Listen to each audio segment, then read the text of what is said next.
Hello everyone, పిల్లలకి lunch బాక్స్లోకి ఈ విధంగా వెజిటేబుల్ బిర్యానీ చేసి పెట్టండి, తప్పకుండా నచ్చుతుంది.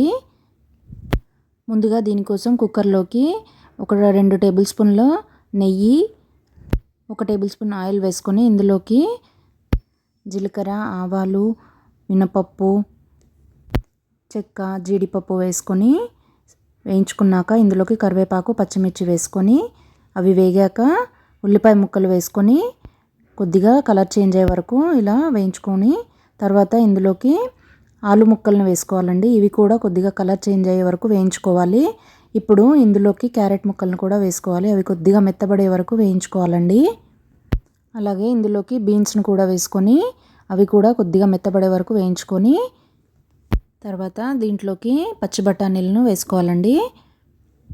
ఈ పచ్చి బఠానీలు కూడా చిట్పట్లాడే వరకు వేయించుకొని కొద్దిగా మెత్తబడ్డాక ఇందులోకి టేస్ట్కి సరిపడా సాల్ట్ వేసుకొని మళ్ళీ కలుపుకోవాలండి.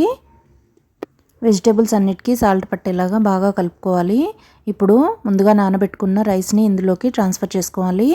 దీన్ని కూడా బాగా కలిపేసుకొని ఇప్పుడు ఇందులోకి ఒక టీ గ్లాస్తో పాలు వేసుకొని బాగా మిక్స్ చేసుకోవాలి. ఈ పాలు వేయడం వల్ల టేస్ట్ బాగా కుదురుతుందండి. ఇప్పుడు ఇందులోకి సరిపడా నీళ్లు వేసుకోవాలి. ఒక గ్లాస్కి 2.5 గ్లాసులు నీళ్లు వేసుకుంటే సరిపోతుందండి, పిల్లలకు కాబట్టి కొంచెం మెత్తగానే చేసుకోవాలి. వాటర్ పోసాక మొత్తం మిక్స్ అయ్యేలాగా ఒకసారి కలుపుకొని కుక్కర్ మూత పెట్టి 2 విజిల్స్ వచ్చే వరకు ఉంచాలండి. ఆవిరంతా పోయాక మూత తీసుకోవాలండి.